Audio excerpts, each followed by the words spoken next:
I'm going to show you how to create a word cloud using my favorite tool, wordartcom. What's in front of you right now are some examples of what a word cloud is. It's where you take words that resonate with you and you put them into a tool that allows you to make a picture, or in some cases, a cloud of the words. In order to do this, what we're going to do is go to wordartcom, again, my favorite tool to make word clouds, and we're going to click Create Now. I like WordArt because you don't have to create an account to make your word clouds. Now, once you get to wordartcom, you're simply going to work your way down the left-hand side. I'm going to add my own words, so I'm going to click on the Import button.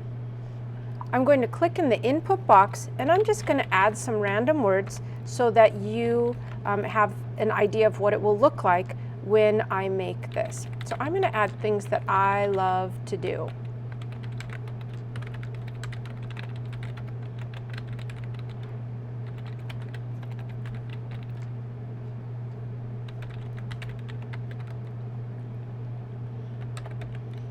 Mo is my cat, by the way. So I'm just adding, you want to add a good amount of words to actually make your word cloud look good. So I always recommend 20 to 30 words minimum, but you be the judge once you get yours created. Okay, I'm going to add a few more words to my word cloud, and then I'm going to say import words.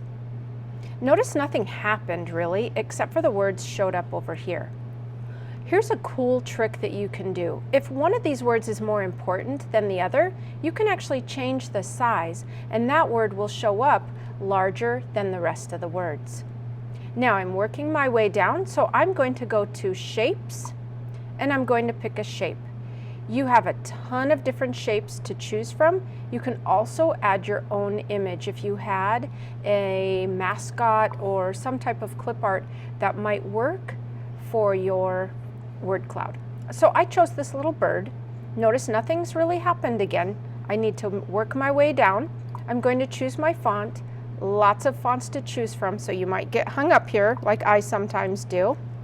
And then I'm going to go to Layout. And this just shows how our words are going to appear. I like random because that seems to fit a graphic shape best. And then finally click on Style.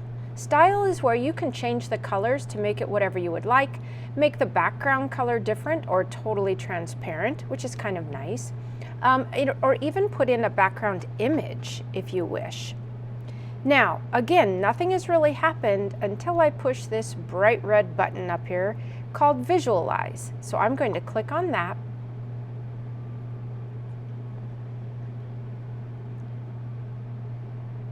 And as you can see, it takes a little while. And here is my word cloud. Now, when I'm in WordArt, if I put my cursor over the top of a word, it jumps out at on my screen. This could be great if you're teaching and you wanted to talk about some of the words. Maybe they're your spelling words for the week, or maybe there's some vocabulary that you wanted to have the students learn, or maybe it's just your concepts that you're going to be highlighting. You could simply put your word art up on the screen and cover each of the words as you connect with them with your mouse. And I'm not clicking or anything, I'm just hovering over the words. Kind of a neat feature, I think. Okay, now if you want to take your word art and put it into another tool like word processing or a presentation, or if you wanted to print this out, you can actually download this and then save it and put it into, like I said, other tools like word processing or presentations. I'm going to click download, and because I don't have an account, I can choose standard PNG or standard JPEG. And if you're creating something that is web-based, something you're going to show online, a PNG is actually better, portable network graphic. Otherwise, just choose standard JPEG. It's going to ask you where you want your word art to go. I'm going to put mine on my desktop just so you can see it later. I'm going to click Save, and I'm actually done. There's my word art. I'm going to click on it just so you can see it.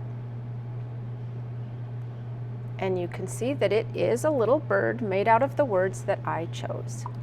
Okay, one last thing before we wrap this up, and that is, if you look at your design and you think that's not what I wanted, you can go back to the left-hand side, add more words, change your shape, change your font, adjust your layout and your style, and each time you do that, you must click Visualize for it to update. Let me show you what that looks like. I'm going to change my shape to a different bird. Now I'm going to click Visualize.